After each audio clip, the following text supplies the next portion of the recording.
जावा सीखने के लिए हमारे चैनल लर्न कोडिंग को सब्सक्राइब करें। आज के इस वीडियो में मैं आपको बताऊंगा कॉपी कंस्ट्रक्टर के बारे में। तो ये हमारा टाइप नंबर 3 है कंस्ट्रक्टर का। इससे पहले मैंने 2 टाइप्स बता दिए हैं, डिफ़ॉल्ट कंस्ट्रक्टर और पैरामीटराइज्ड कंस्ट्रक्टर। अगर वीडियो को आपने नहीं देखा है तो चैनल के ऊपर आपके जाके देखिए, आपको सबसे पहले मिल जाएगा। ठीक है, कॉपी कंस्ट्रक्टर क्या होता है, चलिए इसे डिस्कस करते हैं। What is copy constructor, full detail इसका एक एक चीज़ बता दूंगा, सिंटैक्स, एग्जाम्पल, प्रोग्राम, इसे बनाने का पर्पस क्या होता है, ये करता क्या है। ठीक है, whenever we pass object reference to the constructor then it is called copy constructor. जब भी आप किसी कंस्ट्रक्टर से ऑब्जेक्ट रेफरेंस को पास कर रहे हो एज अ पैरामीटर, तो उस कंस्ट्रक्टर को हम क्या कहेंगे, कॉपी कंस्ट्रक्टर कहेंगे। तो ये जो मैंने थ्योरी में आपको बताया, सिंटैक्स में आपको दिखेगा। ये देखो क्लास नेम, ये हमारे क्लास का नेम है और इसके अंदर इसी नेम से देखो एक मेथड है हमारे पास, स्पेशल टाइप का मेथड। यहाँ पे बॉडी है, यहाँ पे कोड होगा। तो ये जो कॉपी कंस्ट्रक्टर है ना, ये किसी दूसरे कंस्ट्रक्टर के डेटा को कॉपी करता है, बस इसका इतना ही काम है। तो यहाँ पे पैरामीटर में देखो आप ना रेफरेंस पास कर रहे हो, ये ओबीजे हमारे क्लास का नेम है, समझ लीजिए इस क्लास का नेम ओबीजे है। ठीक है, तो इस ऑब्जेक्ट रेफरेंस का टाइप हमेशा क्लास के नेम का टाइप ही होगा, तभी तो ये सभी तरह की वैल्यू को कॉपी कर पाएगा जो हमारे पास पैरामीटराइज्ड या फिर डिफ़ॉल्ट कंस्ट्रक्टर में रहेगा। उसके बाद जो भी वैल्यू आप कॉपी करेंगे इस रेफरेंस में आएगा, इस रेफरेंस के थ्रू हम यहाँ पे उसे यूज़ कर सकते हैं, कुछ चेंजेस कर सकते हैं, प्रिंट कर सकते हैं, सभी चीज़ें अपने इस कॉपी कंस्ट्रक्टर के अंदर कर सकते हैं। मेन पर्पस क्या होता है कॉपी कंस्ट्रक्टर बनाने का, अगर आप इंटरव्यू में जाएंगे तो पहला क्वेश्चन यही पूछेगा कि हम कॉपी कंस्ट्रक्टर क्यों यूज़ करते हैं, क्यों हमें करना चाहिए। तो सिंपल सा आपको आंसर करना है, कॉपी कंस्ट्रक्टर क्या करता है, एक ऑब्जेक्ट के सारे कॉन्टेंट को दूसरे ऑब्जेक्ट में कॉपी कर देता है by the help of this reference variable.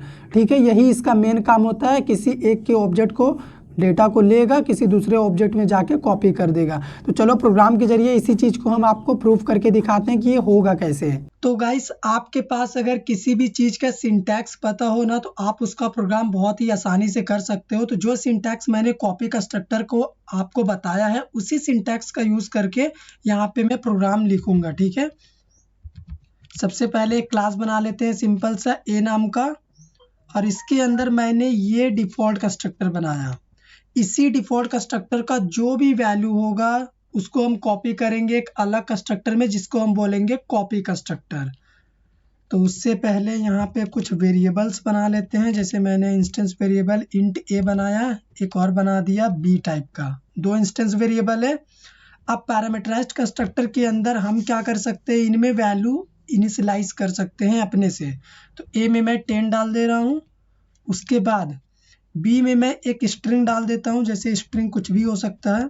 Learn coding हमारे चैनल का नेम, अगर सब्सक्राइब नहीं किया है तो कर लो अभी। तो देखो गाइस, यहाँ पे हमने ये इतना काम कर दिया है। ठीक है, अब हमें क्या करना है, एक और कंस्ट्रक्टर बनाना है जिसमें हमें इसकी वैल्यू को कॉपी करनी है।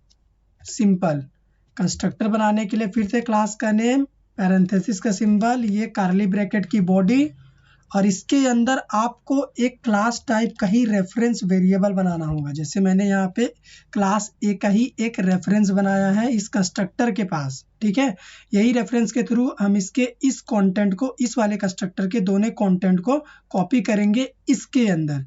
तो कैसे करेंगे कॉपी, सिंपल है, ref.a लिखो, उसके बाद इसकी वैल्यू को फिर से क्या करो, ए में ही डाल दो, और इसी तरह से क्या करो, बी के भी कंटेंट को कॉपी कर लो, ref.b लिख के इसके कंटेंट को फिर से बी में ही इनिशियलाइज कर दो।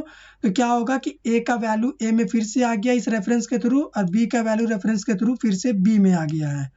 अभी रिजल्ट डिस्प्ले करना है, तो यहाँ पे भी रिजल्ट मुझे दिखाना है और नीचे भी दिखाना है, तभी तो पता चलेगा कॉपी हुआ भी है कि नहीं हुआ है। यहाँ पे ए बीच में स्पेस आएगा, फिर प्लस बी को प्रिंट करा मैंने। अब सेम रिजल्ट हम अपने कॉपी कंस्ट्रक्टर के अंदर भी डिस्प्ले करेंगे कि क्या वही चीज़ यहाँ पे भी प्रिंट हो रहा है। अगर हो रहा है मतलब डेटा कॉपी हो रहा है। अभी चलते हैं ऑब्जेक्ट बनाने के लिए। तो ऑब्जेक्ट एक अलग क्लास में मैं बना रहा हूँ, बी नाम का क्लास में। ठीक है, तो क्लास ए का हम ऑब्जेक्ट बनाएंगे। तो क्लास नेम, रेफरेंस वेरिएबल का नेम मैंने आर ले लिया, यहाँ पे न्यू और यहाँ पे ये, ठीक है। तो यहाँ पे क्लास ए का तो ऑब्जेक्ट बन गया है। और मैंने स्टार्टिंग में ही क्या बोला था कि कॉपी कंस्ट्रक्टर जो होता है ना, एक ऑब्जेक्ट की वैल्यू को दूसरे ऑब्जेक्ट में कॉपी करता है। तो ये जो ऑब्जेक्ट हमने बनाया है आर नाम का, इसमें क्या वैल्यू है, इसमें ये 10 है और ये स्ट्रिंग लर्न कोडिंग है। तो अभी ये ऑब्जेक्ट का वैल्यू जो भी है 10 और लर्न कोडिंग, उसको हम एक दूसरे ऑब्जेक्ट में कॉपी करना चाहते हैं, जैसे R2 ऑब्जेक्ट में। तो मैंने एक और यहाँ पे ऑब्जेक्ट देखो बना लिया।